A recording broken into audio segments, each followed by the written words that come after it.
Hello YouTube and welcome to my channel eddieinreadingland. My name is Eddie and today I'm bringing you my September wrap-up.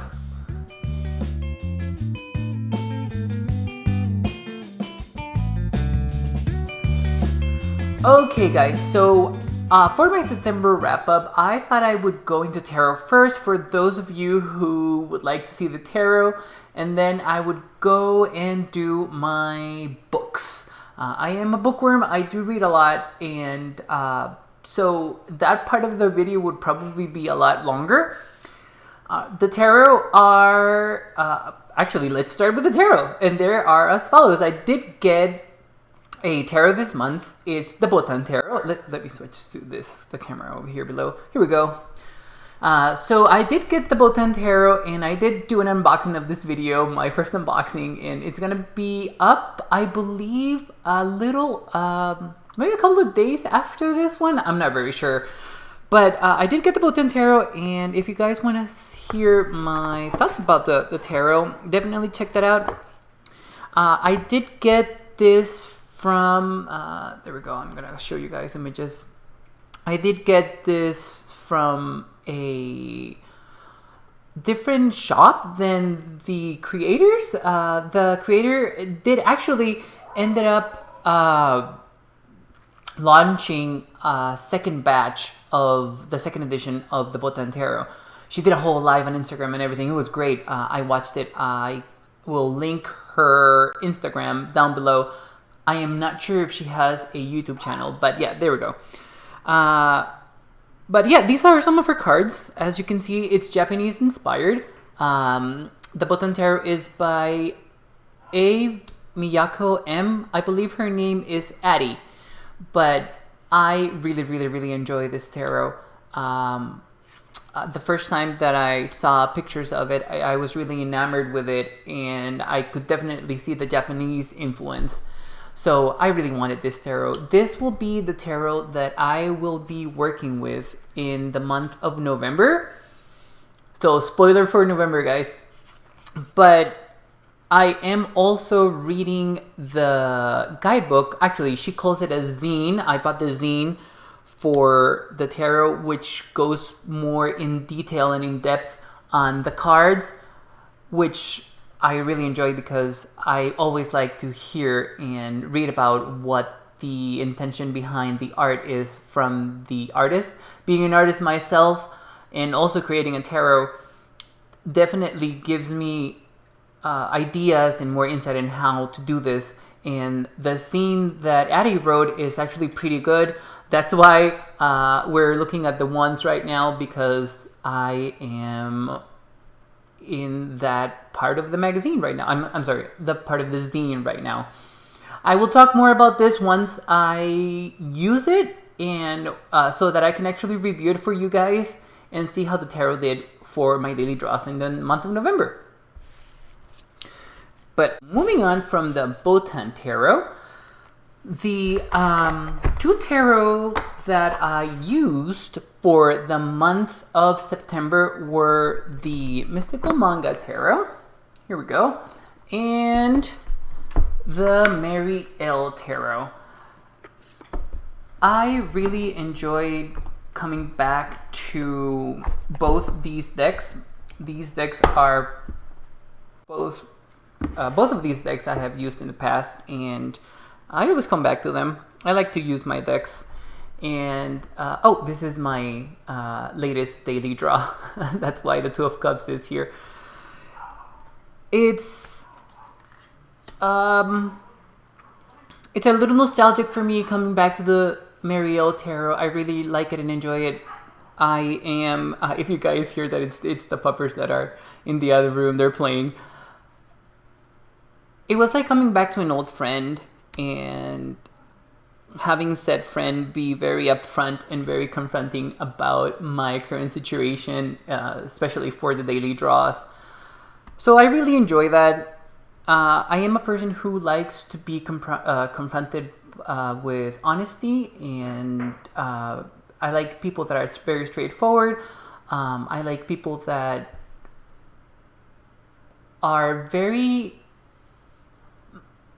strong with their words and how they communicate. I like to have serious conversations. I like to have fun conversations, but I like to have conversations that are, what is the word that I'm looking for? Conversations that are meaningful. That's the word. And that's what the Marielle brings me every single time I use it. It has been a while since I've used the Marielle Tarot for daily draws, because I feel like the Marielle Tarot it shines better. Oh, speaking about shining, here's the sun card. Oh my God, I love this sun card. It's so beautiful. It shines better when you are working more in depth, working on your shadow side, working with developing your skills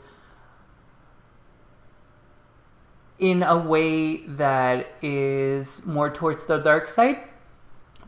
So I very rarely use this for daily draws, but I thought it was time to do it, and that's why I'm using the Marielle Tarot for daily draws. There you go. And, of course, the other one was the Mystical Manga Tarot over here. I love that High Priestess. If you guys watch my video for my favorite depictions of the High Priestess, she makes an appearance. But I really enjoy working with the Mystical Manga Tarot.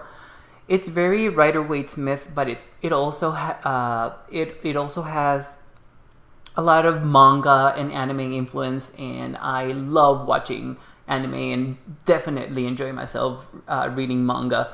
And this deck is really good for that.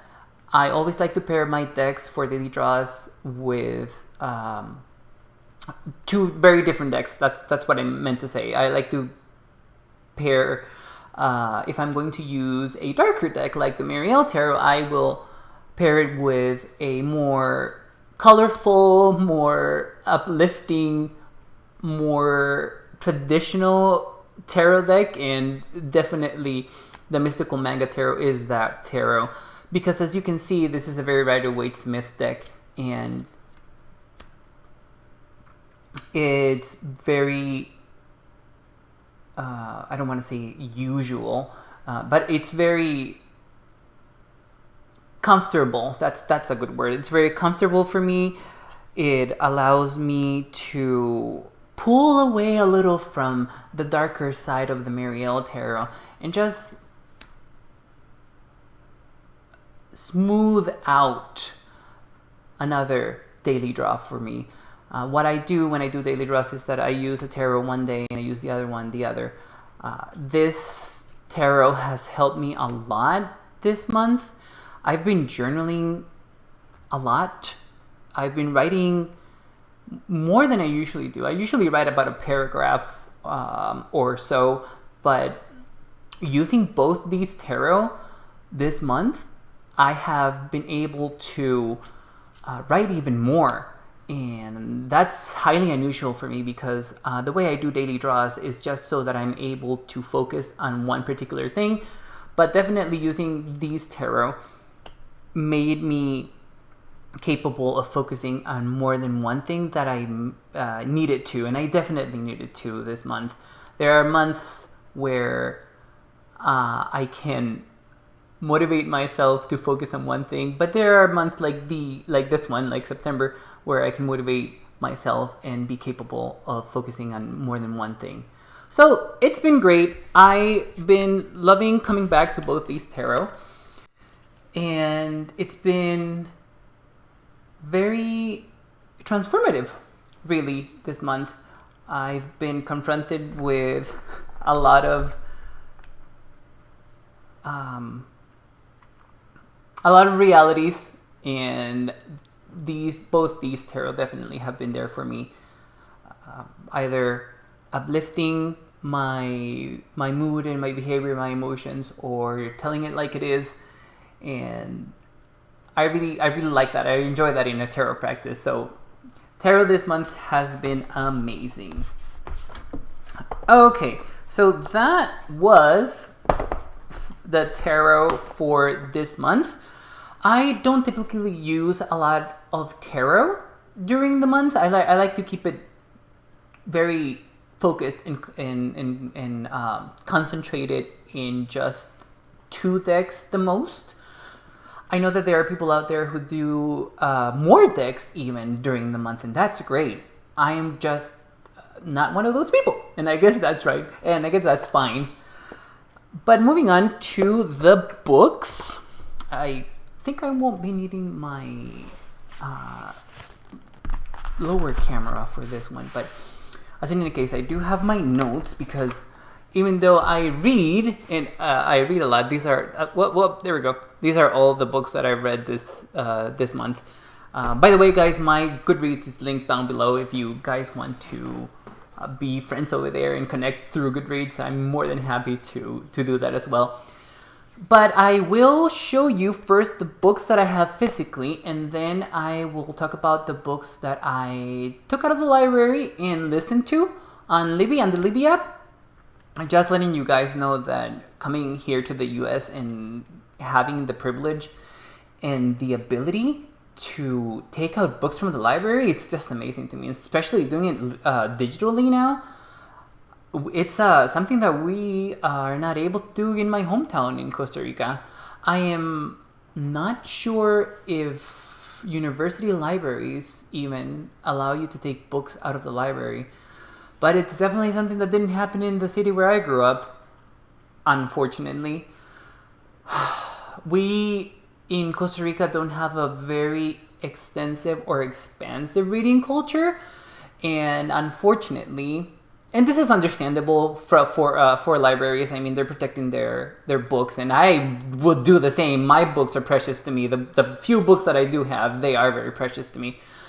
So I think what happens in Costa Rica is that since there is not a reading culture that has developed over the years, people take books out, or used to take books out and never return them.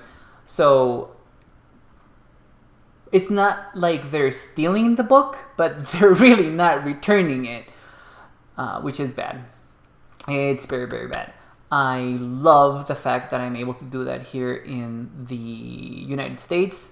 It was incredibly refreshing, especially for me as a bookworm, not having to buy all of the books that I read. It's excellent. It definitely save up on money because books are expensive. But anyway, going out of the tangent and being grateful for libraries in the United States, I did read the volume number 15. Let's see, there we go. Volume number 15 of Cardcaptor Sakura Clear Card Arc. There's very little that I can say about this book because we're already in volume 15 and the series is actually wrapping up. But basically, we follow Sakura, and she goes on an adventure where she's starting to catch new cards once again. This is the second part of a manga that was released by Clamp back in the 90s, I believe. As in any case, Clamp is my favorite manga artist, and I'll read anything that they put out, especially if it's Cardcaptor Sakura. I really, really enjoy it. But what else can I say about this? Basically, she starts capturing new cards again, and there's a lot of things going on.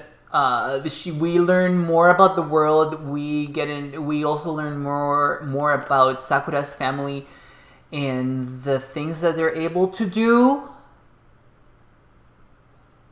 It's a very magical series. It's a magical girl series, by the way, guys. And we just follow a very complicated storyline, and anything I say could spoil it if you guys want to read it. I say read it. I am totally biased with Clamp, but everything that they put out, it's excellent. Technically, this is for younger readers, I believe middle grade, but it gets dark, guys. It gets dark. Clamp is able to provide us with more dark themes and do it very smoothly and very appropriately, I want to say. So if you guys are deterred because this is for younger readers, I think that you guys will like it. I like it. I've been reading it since it came out back in the 90s. So, again, I'm biased towards Clamp because I love them. But yes, definitely love this. 5 out of 5 stars for me. And I also read volume number 23 and 24 from Bungo Stray Dogs. And yes, again, these are books that are on the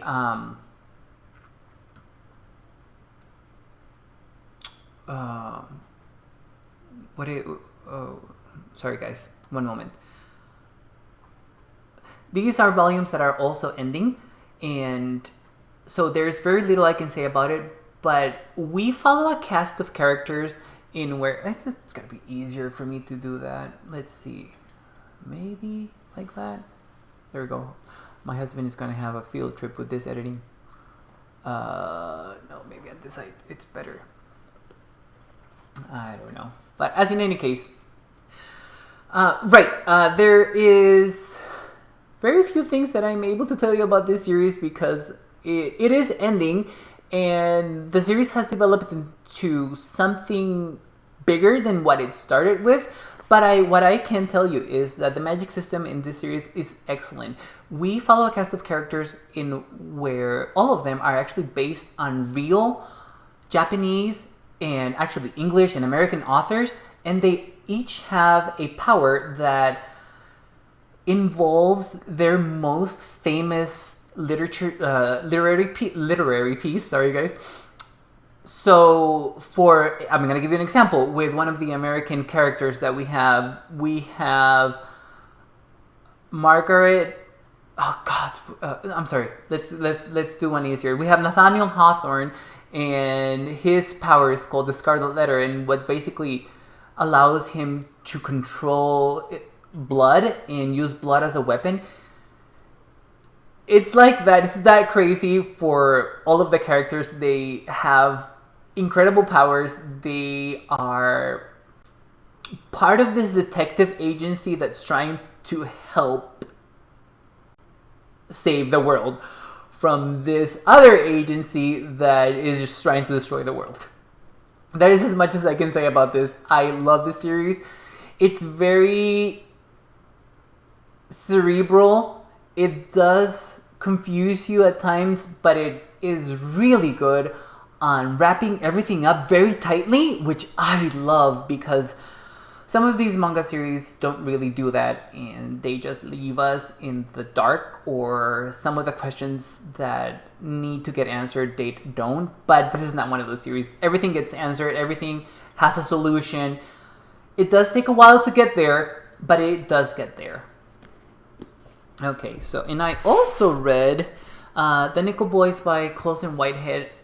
This is a story where we follow Elle Woods and some other characters that surround Elle. But basically, this is I would say it's a very important read because this gives us an insight on institutions like Nickel, an institution where young men are sent to be educated and reformed back into society for crimes that they commit. So instead of going to jail, they go to institutions like these and they try to rehabilitate them. Unfortunately for Elle Woods, he learns very quickly that the education is abusive. It's just wrong, guys. This is not a read for everybody, definitely. And I will say that I actually like the book, but I didn't like it as much as other work by Colson Whitehead, especially not, for example, The Underground Railroad or Zone 1. Those are, in my opinion, way better. This is just sad. It's just sad, guys. This book has very few happy moments in it, and you definitely need to be in the mood to read this book because you will be confronted by realities that we definitely need to know, but we don't really want to know about him. So yeah, that's all I'm gonna say about this book, because I feel like this is a read that everybody should definitely tackle. But I do understand that most people will not be able to finish something like this. It's just a really sad story, and it's sad in the beginning, sad in the middle, and sad in the end. But I did give this a 3 out of 5 stars. I really like the book, but I believe that Colson Whitehead has better books out there. This did win the Pulitzer Prize, guys. So this is the second time that Colson Whitehead wins the Pulitzer Prize. The first time being with the Underground Railroad, and definitely he deserved it for the Underground Railroad. He definitely deserved it for Nickel Boys, because the other books that were in the run for the Pulitzer Prize were not as important as this, in my opinion. But I wasn't a judge in that, and I'm probably never going to be a judge in any writing or reading contest out there, especially not something as important as the Pulitzer Prize. But in any case, there we go, guys. I did read this. I would recommend everybody to read it, but I do understand that most people won't be able to. And also, I read the Yiddish Policeman Union by Michael Chabon. I really, really like Michael Chabon's writing. The first time that I read one of his novels was the Adventures of Cavalier and Clay. I'm missing something in that title, and I'm not really sure what it is. Let me see. The Amazing Adventures of Cavalier and Clay. There we go. Which also, by the way, won the Pulitzer Prize, and very well deserved. This one didn't win the Pulitzer Prize, but this one is actually really fun. At times, it's really fun. This is very... it's darker, but it's darker in a more diverting sort of way. It's very hard-boiled detective meets reality, and gets put through so much stuff that he's at points even unable to continue because he's just so tired of everything that's happening to him. But this book is actually set in Sitka, Alaska. It's set in an alternative present day world, but the premise of this is that there was a temporary Jewish settlement that settled in Sitka back in World War II, and when the state of Israel collapsed, the settlement just stayed in Alaska, and nobody and very few people just left. So we're in a Jewish metropolis where a lot of Jewish factions are fighting against one another, and we follow the detective, which name is, let me just check, guys, Mayor Landsman. There we go, Mayor. We follow Mayor after he finds out that somebody murdered one of the Jewish people in the building that he actually lives on, and so we follow him on the investigation. But it just doesn't stop there. I mean, he is able to get the guy, but the book's not about that. There is so much more to it. There's a lot of conflict between Jewish people. There's a lot of Yiddish going on. I learned a lot. I learned a lot about Jewish people and Jewish immigrants, and a little about how they think. I'm not really sure if Michael Chabon is Jewish, probably, but I really don't know. But as in any case, it was highly entertaining. This was really good for Michael Chabon. He definitely has a more humorous tone to his writing, which is something that I experienced with The Amazing Adventures of Cavalier and Clay. So I want to read more from him. This is the second book that I read from him, but I really, really enjoyed it. I will say that if you guys want to have a fun read that is also a little dark and has a little conflict, then you will like this. This is mystery wrapped in drama, wrapped in revolution, and we have a lot of things here. We have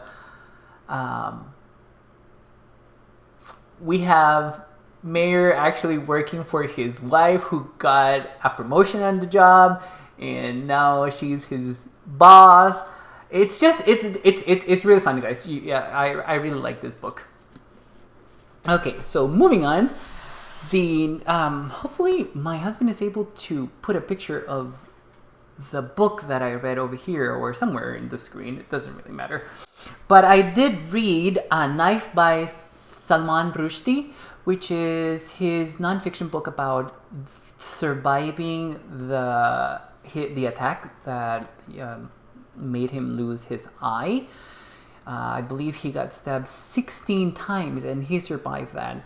So this is the story, his own story on it, mostly on dealing with it and his rehabilitation and just confronting the reality of what has happened. I'm not really sure what you guys know about Salman Rushdie and his history, but he was basically threatened back in the 80s, I believe,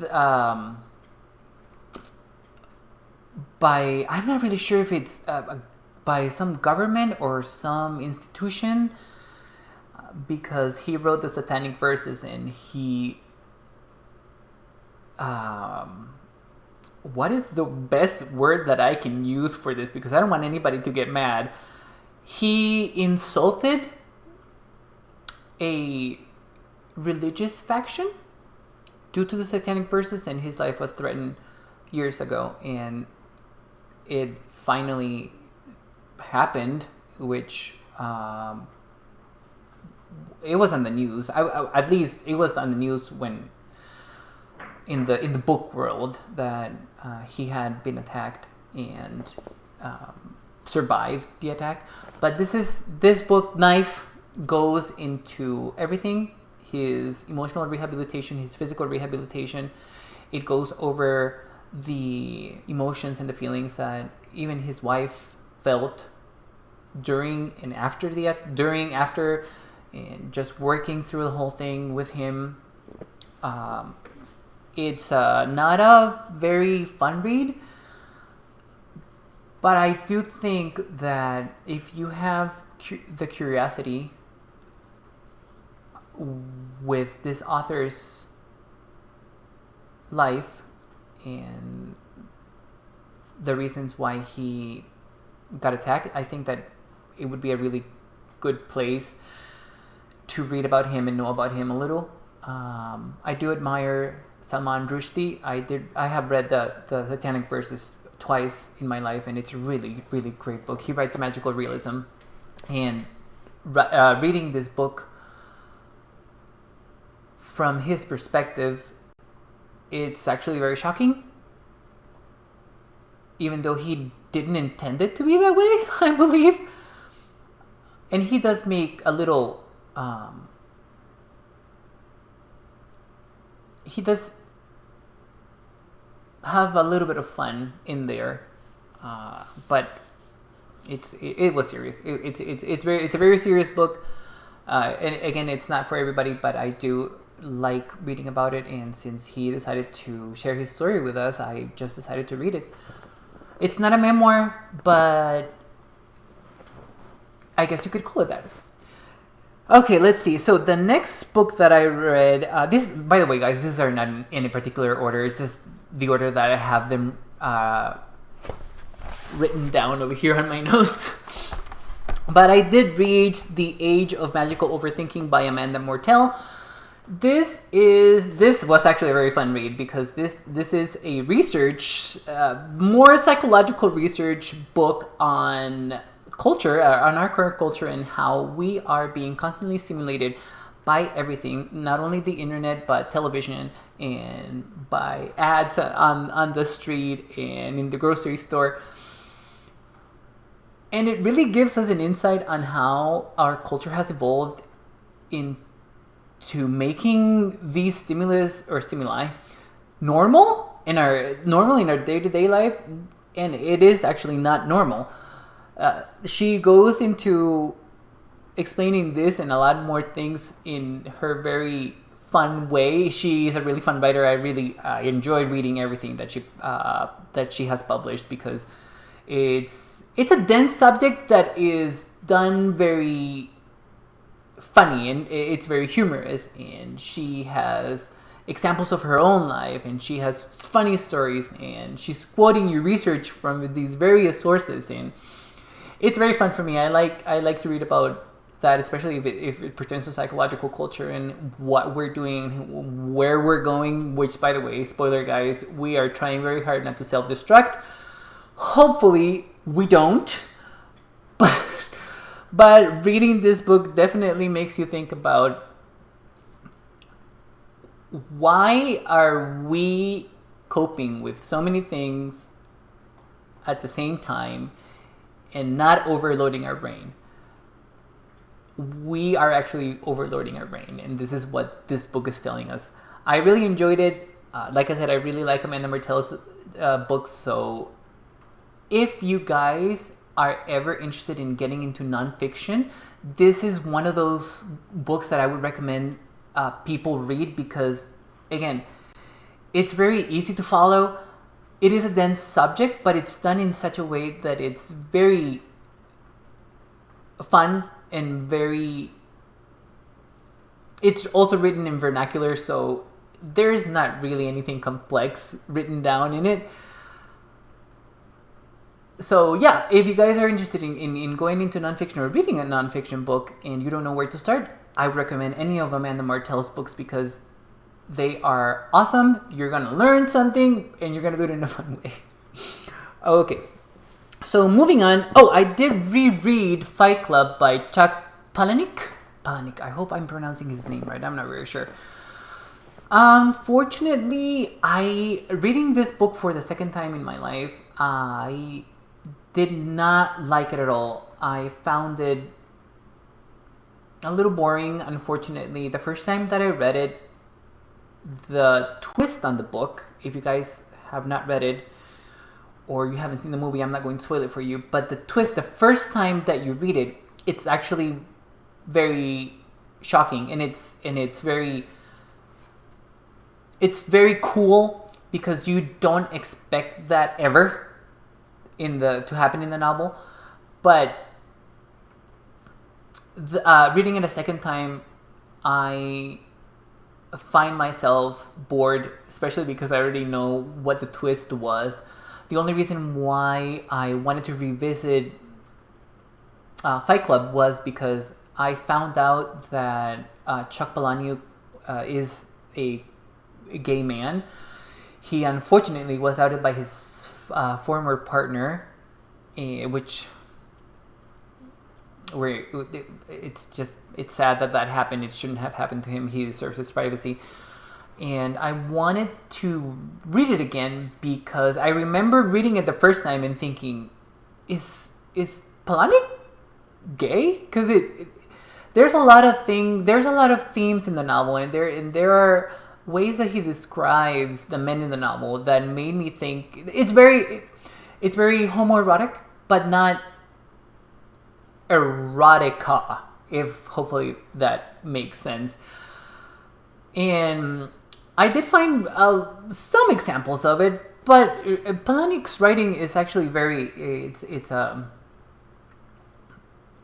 it's very not flat. That is not the word that I want to use, because his books are very gripping, at least the first time that you read them. But consistent. His books are very consistent, and his writing is very consistent. So, you really have to nitpick on, if anything does sound particularly queer or gay. But with Fight Club, it happens a lot. It happens a lot, especially this time for my second read and reading it. But if you guys don't know anything about Fight Club, we follow a nameless character. Actually, we don't know what his name is in the beginning of the novel, and he's incredibly depressed. He has insomnia, and he meets two characters, Tyler and Marla. Tyler is a character where he's the character that he opens the Fight Club with. The Fight Club is this underground fighting arena where men are going to release all of the anger and the aggression that they're feeling and doing it with and just fighting it out with other men. And he also meets Marla in one of the therapy groups that he's been going. That they're both been going, and he develops a relationship with Marla, and it's very dysfunctional. It's very toxic. It doesn't. It's very one-sided. And anyway, after they start Fight Club, they want to start also a revolution, and unfortunately, he's unable to manage the revolution, and he's actually kicked out of Fight Club, and other stuff happens. Like I said, if you have not read the novel and you have not seen the movie, it will be incredibly gripping because that twist, you never see it coming. So if you haven't read Fight Club, please read it because it's actually it's a great read. I did it a second time, and unfortunately, I was a little bored. So this time around, I gave it only 2 out of 5 stars. It is what it is, guys. And another book that I read was The Prettiest Star by Carter Sickels. On this book, we follow Brian, who unfortunately has been diagnosed with AIDS. He lost his partner from AIDS. He's coming back home to Ohio. He's in New York, and we basically start learning about his family, and we start also unfolding a lot of history and a lot of feelings and a lot of emotions that are happening within his family and himself, and him and his family also trying to understand that he is dying and he's going to die, and there's nothing whatsoever that they're going to be able to do about it. It's the book is set in 1986, right in the middle of the AIDS crisis, and also right in the middle of President Reagan not even wanting to talk about AIDS or provide any help whatsoever. It's a family drama, and it's also not a fun book, guys. It's a very tragic book. There is a lot of growth that happens in the family, which is excellent. I love that. Even back in the 80s, there were people willing to learn and to accept homosexuality and accept the reality that AIDS is another illness. It's not something that gets spread just by touching a person. People are very mean in this book. Even people inside the family, Brian's family, are very mean to him and are very mean to his parents and his sister. We get to learn a lot about his mom and his sister as well. We switch protagonists during the novel, but again, it doesn't end. It's not a happy ending. It's tragic, but I feel that it's important. It's important to me for various reasons. As a gay man, and learning about the AIDS crisis back in the 80s really helps me not only be more compassionate towards other people with AIDS right now and who had suffered AIDS back then, but it also teaches me a lot about my own history, especially the history of AIDS and gay or queer history in this country. We have done a lot of work, but there's still work to be done. So that's why I read these sorts of books. I just want to get that history and learn so that I'm able to use that information and help others as well. That is my hope. But that is The Prettiest Star by Carter Sickels. And then I also read The Stars Beneath Our Feet by David Barclay Moore. This was a really fun read. It's a middle grade novel. I really, really enjoyed reading this because the author did an amazing job not treating middle grade readers as dumb or stupid, and I really, really enjoy that. I believe that middle grade readers are able to handle difficult subjects if they are explained to them as if they were grown-ups. Maybe not as if they were grown-ups, but treating them as grown-ups and explaining the situation in a way that it makes sense to them. But on The Stars Beneath Our Feet, we follow Lolly, who unfortunately has lost his brother to a... his brother passed away. I don't want to spoil how because it's really important to the story, but as in any case, we follow him during his day-to-day as he copes with his brother's death and as he copes with the fact that his father is no longer with them.